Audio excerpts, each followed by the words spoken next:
Today we're going to be talking about the 1963 March on Washington. The March on Washington was a political rally and it got national and international media attention. It was for black rights, and basically the aims for this march include to abandon racial desegregation of schools, to ensure that the state of Colombia had a self-governing state, and that racial discrimination policies were not implemented. This 1963 March on Washington was well devised, was well formulated, and articulately planned, resulting in a great success for the American Civil Rights Movement. What is this teacher talking about, man? It's all about the March on Washington. Why aren't you listening? It's so boring. Is it even right? I don't know if it's right. I don't really like this teacher. His teaching seems pretty bad. Then what are you gonna do about it? I don't know. Maybe I should talk to him. Do you think the way he's teaching is wrong? Yeah, I don't think he's right. Yeah, me neither. I was like, hey, wait a minute, that can't be right. Maybe I should talk to him. Yeah, you should talk to him. I'm not talking to him, but you should talk to him. Okay. Yeah.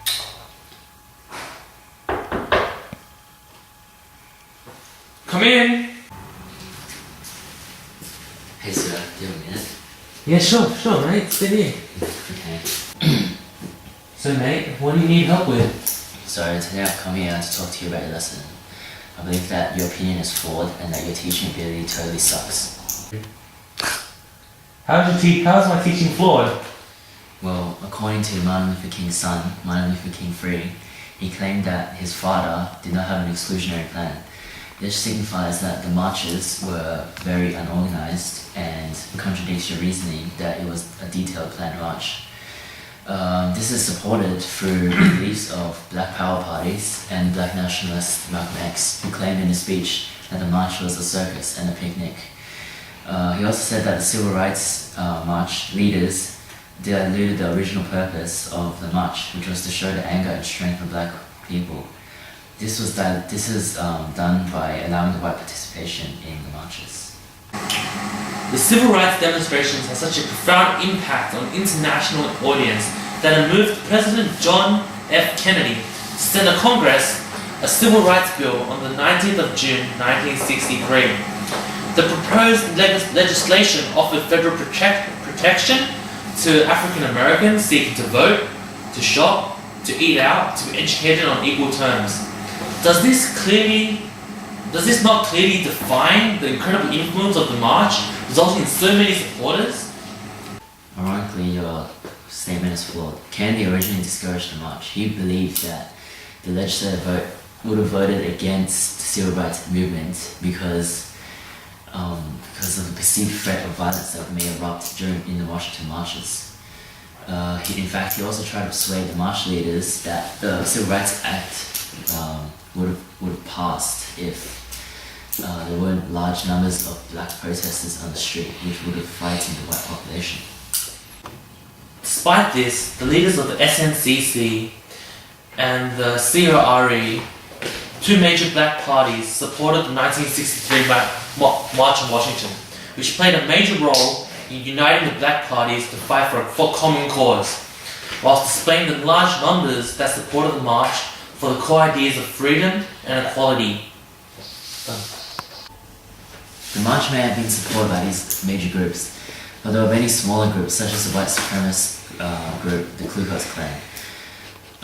They were not in favor of any event that supported social equality, and furthermore, members of the Nation of Islam who attended the march were temporarily suspended, emphasizing how much the Nation of Islam disagreed with the march.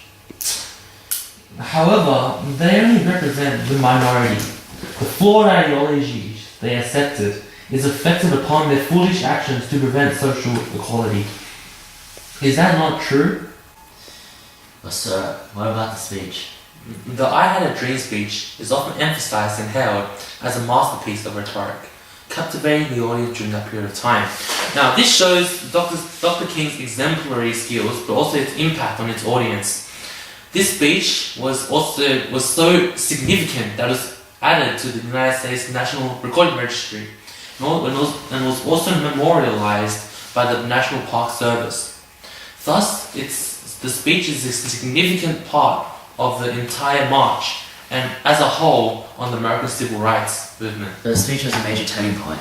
It attracted unwanted and harmful opposition, such as the FBI, who also noticed the speech. It provoked them into expanding their operation against the SCLC, whilst targeting King as a major enemy of the United States. Whilst it is true that the march was resented, the famous speech clearly described King's dream of freedom and equality arising from a land of slavery and hatred, in which he spoke for the black people.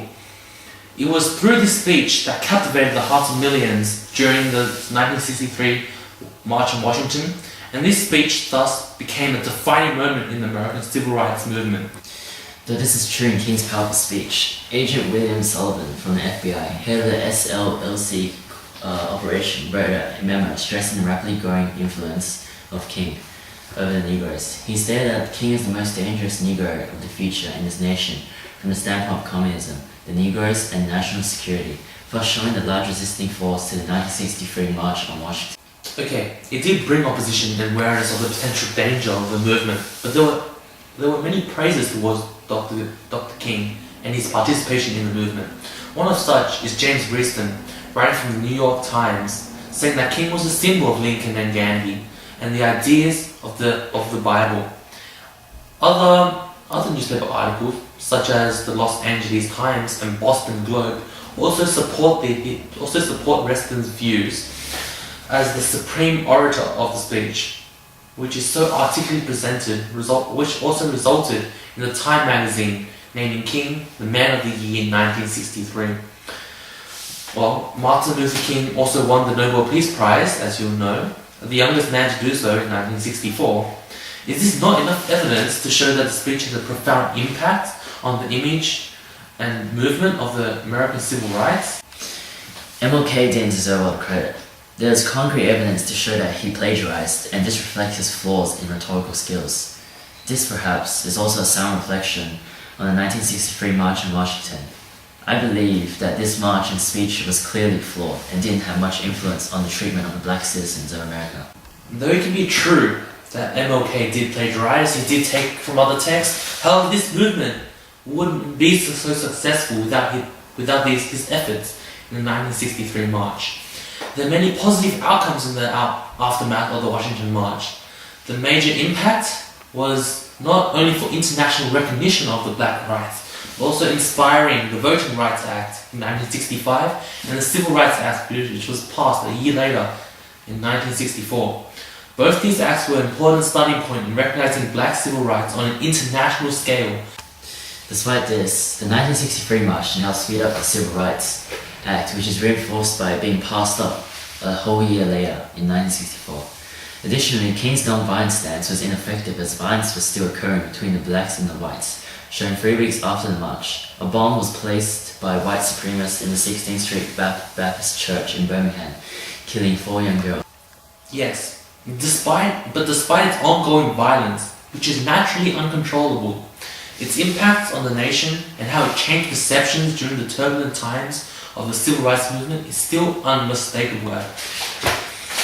I tell you. This is reinforced by Lisa Collins, who was also a historian during that time, stating that the day was an overwhelming success with no violence and with extensive media coverage.